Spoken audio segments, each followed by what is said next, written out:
And welcome to this edition of the Native News Update on this Wednesday, May 4th. I'm your host for today's program, Paul DeMain.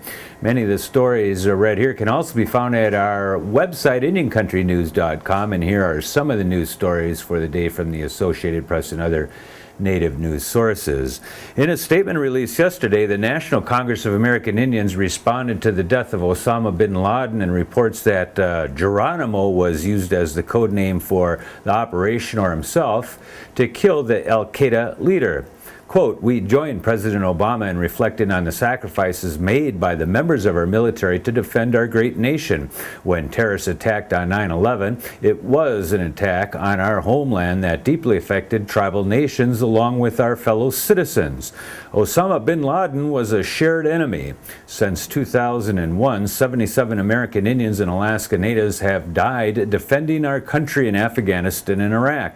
More than 400 have been wounded," said Jefferson Keel, president of NCAI, the oldest and largest Indian and Alaska Native organization in the country.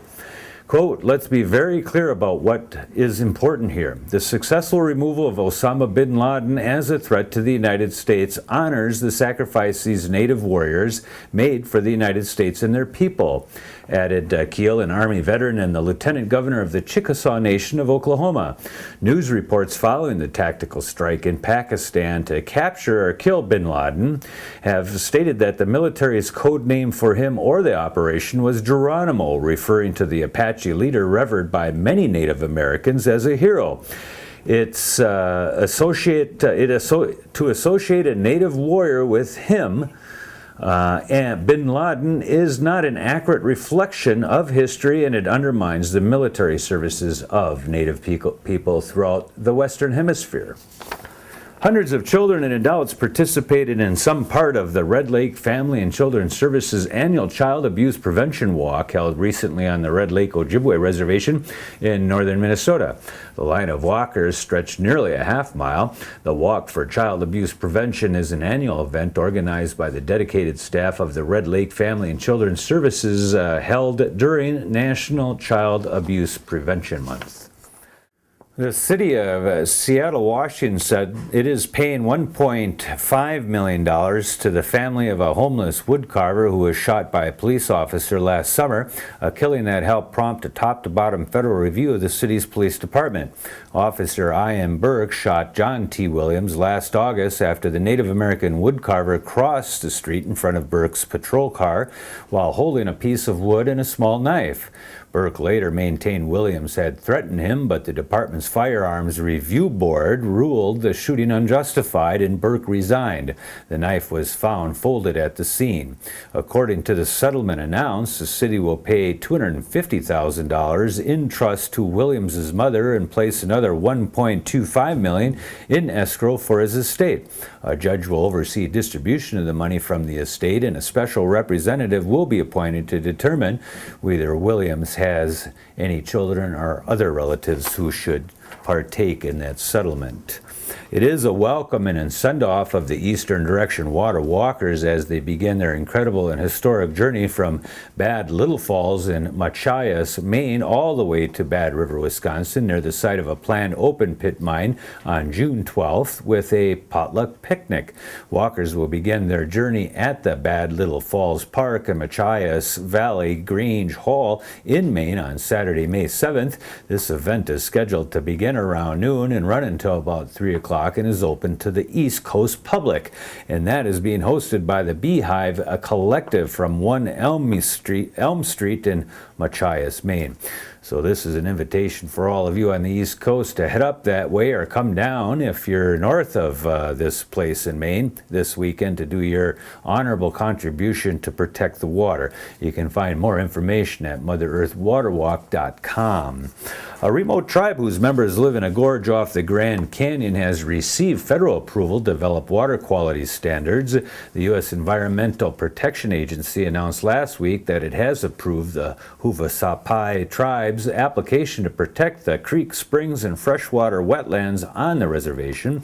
The tribe will develop standards under the Federal Clean Water Act and have the authority to enforce those actions when those standards are violated.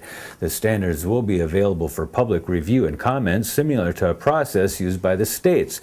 EPA's regional administrator, Jared Blumenfield, said the tribe's waters are an integral part of their life and culture there, so it's fitting that the tribe makes decisions on how to protect them. A planning hearing over a proposed rock quarry in Riverside County, California, has drawn over 1,000 people.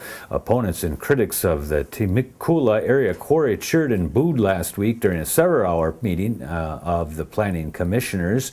The commissioners took no action on whether to grant a surface mining permit pending further public hearings.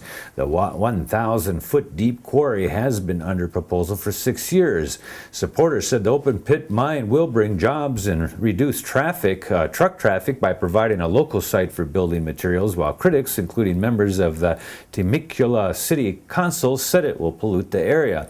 The chair of the Pachanga tribe says the quarry could destroy a mountain that his people considered sacred. Glendale Mayor Elaine Scruggs has rejected the idea of joining forces with the Tohono O'odham Nation to keep the NHL Phoenix Coyotes at the city-owned arena. Representatives from the Goldwater Institute made the suggestion last week during a meeting with Glendale officials.